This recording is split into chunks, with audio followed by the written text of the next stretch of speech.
control or basically hold weight inside of a relationship, that they can exist outside of a relationship, that they're not a part of a relationship. And I don't know if you've ever seen a scenario where a woman realized her man can't protect her.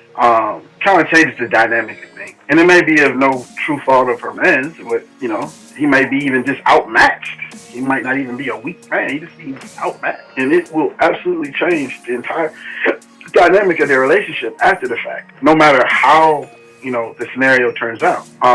If a woman is infertile and her husband wants a child, it's a very hard reality if that woman then finds out that she's infertile, and they've been trying all of these ways, and that man has to accept the fact that he won't be able to procreate with this woman. These are major parts of a relationship. These are the core, honestly. This is how people move through. Now, what you suggested was that, hey, my sons are men, my brothers are men, my cousins are men, my father's a man. I can get men to protect me and do certain things for me that I need without necessarily having to be in a relationship. That part is true. But the reality is that you become a liability, one, to those men, because they not only have to take care of their family in the agreement they made with their women, they also have to sign on to be sponsors of yours until you can do your job and find someone to handle these things that they're supplementing. And the reality is that it's not that you don't need these things, it's that you're supplementing these things. The same way the police supplement protection in relationships now. You don't think to call your man if someone's breaking the house, you'll call the police. The first thing you're gonna do, you'll call the police. And then eventually you'll call your man and say, hey, somebody tried to break into the fucking house. I called the police. Your man gonna say, damn, why didn't you call me first? You're gonna be like, good job, baby. Is everybody okay? You okay? I'll be there in a little bit. I gotta work a few more minutes before wait for Anthony to come in and so I can leave. Because that's the reality of men, is that we're already obligated out. So if the lady on the bus is getting harassed by a couple of young hooligans, or just hooligans in general, does the man who's married with 3 children and a mortgage and a job that he can't miss a day on, does he involve himself, even though he's man enough to provide or outsource or supplement protection for this woman who may or may not have protection at home? She can't bring it with her. Her man can't go to work with her. Her son ain't going to work with her. Her father ain't going to work with her or anywhere else. She's not going to get them every single time to go somewhere to feel safe. So there's things that we supplement. There's no real supplement for procreation. So a woman's position is pretty much locked inside of society's foregoing. In order for society to continue, there has to be women. It's non-optional. Now, the ability, for those women to become pregnant, you still need men, but you may not need men in mass, So what we offer in the protection aspect has a higher, what's the word I'm looking for? Let's just call it value for now. It has a higher value in the moment.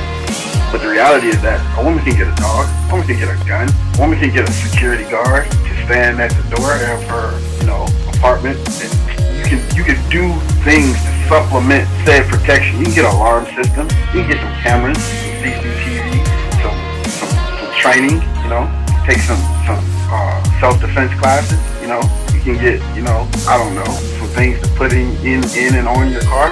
Get a lot of lighting around your driveway. You can get some concerned neighbors at neighborhood watch. You can start that. So at the end of the day, you can supplement in this society a large part of what a man does, which is why the man has now in this era almost become obsolete, because women enjoy us, but they don't have to have us, because what they can't do in protection and in provision, the government will supplement in all aspects and areas. And because pretty much assume that the custody of any children would go to them, then society accepts that as the premise, and it accepts a double standard in government protections favoring women overall in all aspects, just from a survival aspect, not from a protection side. So if you have the backing of society financially and in the matters of protection, even you could supplement from your community, random men to help you if, rogue agents get out of line with you, some man will stand up and say, hey, leave that young lady alone, even if he has 3 kids at home to go home to. Technically, you don't need a relationship. You need men, even if you have to pay for their services or protection, but you just don't necessarily need a relationship. You can go get pregnant and the government will still take care of it. And you can operate on your own without a man's influence. You won't have the benefit of the way a man thinks, and it flows in reverse. But as far as a woman is concerned, I think the world doesn't want a world where the woman isn't naturally creating from her womb. It's kind of sacred, even if you could replicate it. So I think that'll always be protected by men. And because of that, that dynamic of a relationship will always exist just out of necessity. Because men will insist on having this relationship because they need a woman to produce. And in exchange for producing, they're going to give you things whether you ask for them or not, because they need you to feel comfortable. They need you to be in a certain mind state. They need you to be physically protected, if nothing else, so that you can provide for their offspring and teach and care for and nurture. So that is the true dynamic of the relationship, built into the procreation of the children. But if there is no children and you're dealing with the new age relationship where there's no children to speak of and people just swearing it off, and say, hey, we might swear off the marriage part too, just kind of ride this thing out together, then now you're depending on like, because love is not enough. How long do you like this person? How long? And I think the real glue in the relationship to land my plane is peace. Peace is the shit that keeps glue. Laughter, common interest, peace. Being able to just everybody shut the fuck up and it still be all good. To have a very short memory for the bullshit and a long memory for the good shit. If a motherfucker did something nice for you, you don't fucking forget it. If they did some bullshit to you, depending on who this person is to you and how deep you were committed to this relationship, you gotta keep your motherfucking memory short for the bullshit. Now, if you've been betrayed, that ain't bullshit, that's betrayal. That's 2 separate categories of bullshit. And that one is like premeditated murder, you understand? It carries a different weight in a different sentence. But if you haven't been betrayed, if you just been offended, then you gotta keep your memory short so that the peace can return quickly. Because the peace is where glue. How quickly can you get back to it? How much time do you spend not in it?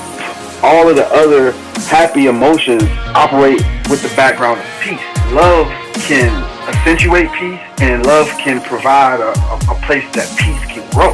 But the reality, you can love a motherfucker and be at odds with them. So it's not peace isn't mutually exclusive to love. But if you want happiness, you want joy, you want excitement, you want fun, you want pleasure, you want happiness, you want any of the other emotions that are positive, they start from a place of peace. And you say, hey, let's go to the mall. Hey, let's go on vacation.